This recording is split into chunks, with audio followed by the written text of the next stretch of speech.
ولاحقا للتمهيد لنقل اليهود من أوروبا باتجاه مناطق أخرى هي فلسطين. اليهود الذين أتوا إلى فلسطين هم يهود الخزر شرق قزوين، هم وثنيون تبعوا الديانة اليهودية في القرن الثامن الميلادي، هاجروا إلى أوروبا وأتوا إلى هذه المنطقة. لا يوجد أي علاقة بينهم وبين شعب إسرائيل. Shalom. Today we're going to be discussing the Khazar Correspondence letter that took place in 954 AD. During the Middle Ages, there was two different groups of Jews, one which was by conversion and one which was by lineage. In the Khazar Correspondence letter, the Jews of Spain sent a letter to the Jewish King of Khazaria questioning what tribe they belonged to. But the biblical descendants of what is known as King David were living in the land of Spain at the time, which was known as El Andalus. They were living there centuries before the birth of Christ. And further proof they were still living in Spain after the death and resurrection of Christ is that the Apostle Paul had planned to visit them. So the descendants of biblical Jews were without a doubt living in Spain at the time. Now, the only reason these Spanish Jews were in contact with these Eastern European Jewish people was because there was Muslims living in the land of Spain. So they heard about the Jewish Kaiser Kingdom only due to the Muslims trading in the Eastern European and Asian territory. And we must keep in mind Jerusalem, which was the capital of ancient Judea, was destroyed by Rome 800 years previously, so there was astonishment from the Sephardi Jews to hear that there was another Jewish kingdom flourishing around the time. Hasdai, who heard about these Jewish people, was a Sephardi Jew with high status. He thought the Jewish Kaisers were a part of the lost tribes of Israel, so he sent a letter to King Joseph questioning their Hebrew roots and how they had a successful Jewish kingdom while most Jews were still in exile. Quote, I feel the urge to know the truth, whether there really is a place on this earth where harassed Israel can rule itself subject to nobody. Also, whether you have any knowledge of the final miracle, which is Israel's redemption, which we are awaiting dishonored and humiliated in our dispersion. We have to listen in silence to those who say every nation has its own land and you alone possess not even a shadow of a country on this earth. End of quote, Hasdai, letter to the Jewish Kaisers. So what Hasdai is saying matches up with what the Bible says came upon the Jews.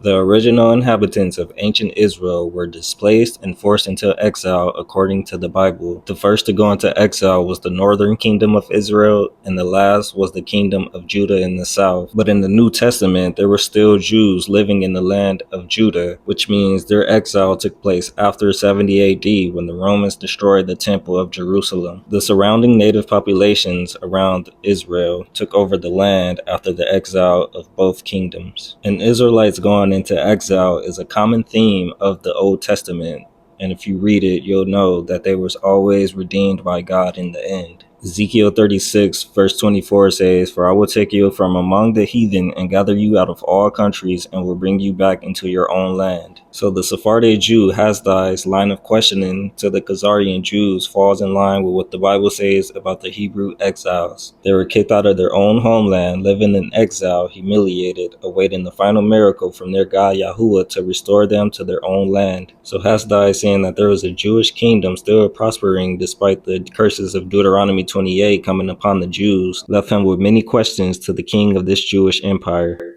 such as, is there a Jewish kingdom anywhere on earth? How did the Jews come to Khazaria? In what way did the conversion of the Kaisers take place? Where does the king live? To what tribe does he belong? What is his method of procession to his place of worship? Does war abrogate the Sabbath? Has the Kaiser King any information about the possible end of the world? Now, these questions are still very relevant today, especially if you call yourself a Christian. These are questions that we should still be asking to those who claim to be the Jews of the Bible. Now, King Joseph was the king of Khazaria at the time, and he replied to the Sephardi Jew Hasdai by basically saying they were Jewish converts chosen by God but having no kinship to Abraham or Jacob. Joseph's narrative starts with a eulogy of his ancestor, King Bulan, a great conqueror and wise man who drove out the sorcerers and idolaters from his land.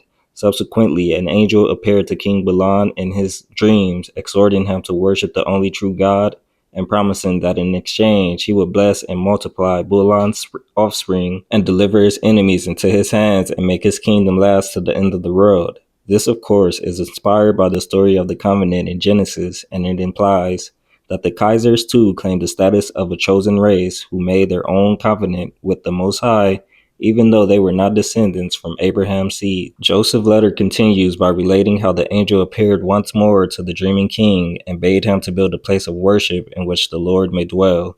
For the sky and the skies above the sky are not large enough to hold me. King Bulan replies bashfully that he does not possess the gold and silver required for such an enterprise.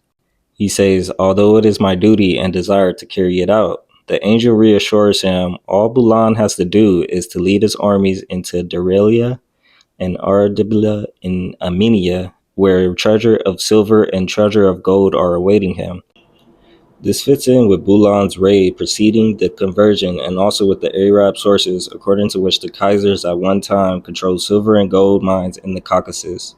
Bulan does as the angel told him, returns victoriously with the loot and builds a holy tabernacle equipped with the sacred Kofar, which is basically like the Ark of the Covenant, and an altar and holy implements which has been preserved to this day and are still in the possession of King Joseph. Further into the letter, King Joseph finally admits where he and his ancestors derived from. He says, we have found that in the family registers of our fathers that Togarmah, Japheth's grandson, had 10 sons. We are the sons of Khazar the 7th, King Joseph of Khazaria.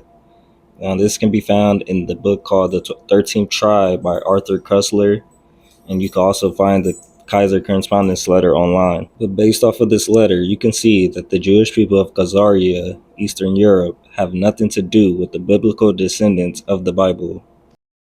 In the 13th Tribe, Koestler advanced the theory that the Ashkenazi Jews are descended not from the Israelites of antiquity, but from the Khazars, a Turkish people in the Caucasus that converted to Judaism in the 8th century. Koestler argued that proof that the Ashkenazi Jews have no biological connection to the biblical Jews would remove the racial basis of European anti-Semitism. In his book, The 13th Tribe, he states that Judaism of the Khazars' religious commitment survived the collapse of their state and persisted in the Khazar Jewish settlements of Russia, Poland, and later Germany. But remember, these people thought they were the chosen race of the Most High due to their encounter with an angel by their king Bulan. And unlike what the Bible says happened to the Jews, this angel told them that they would be blessed and that they will have a kingdom of their own. Ironically, today there is once again a Jewish kingdom, yet the diaspora of Israel are still awaiting their return. If you're unaware, the descendants of Hasdai and the rest of the Jews who were living in Spain at the time were all forced to leave Spain after the Reconquista. Most fled to Africa while some went to Portugal. There is historical evidence to support that these Jews were sold into slavery by the Gentiles and scattered across the four corners of the earth. Just as Joel 3 describes it, behold, I will raise them out of the place where you have sold them and will return your recompense upon your own head. Proclaim this among the Gentiles. This prophecy can be applied to no one else other than the diaspora of Negroes who were enslaved and scattered across the world. Jeremiah 31, make your praises heard and say, Yahuwah save your people, the remnant of Israel. See, I will bring them from the land of the north and gather them from the ends of the earth. Hear the word of Yahuwah. You nations, proclaim it in the distant coastlands. He who scattered Israel will gather them and will watch over his flock like a shepherd. Obadiah 1 verses 20 through 21. The exiles from Jerusalem who are in Spain will possess the towns of Negev. Deliverers will go up on Mount Zion to govern the mountains of Izwa, and the kingdom will be Yahuwah's. The reason our institutions and churches won't speak on this is because history is written by the victors and conquerors, and it gives their point of views. So please make sure you share this information and pass it along to those you know. Yah bless.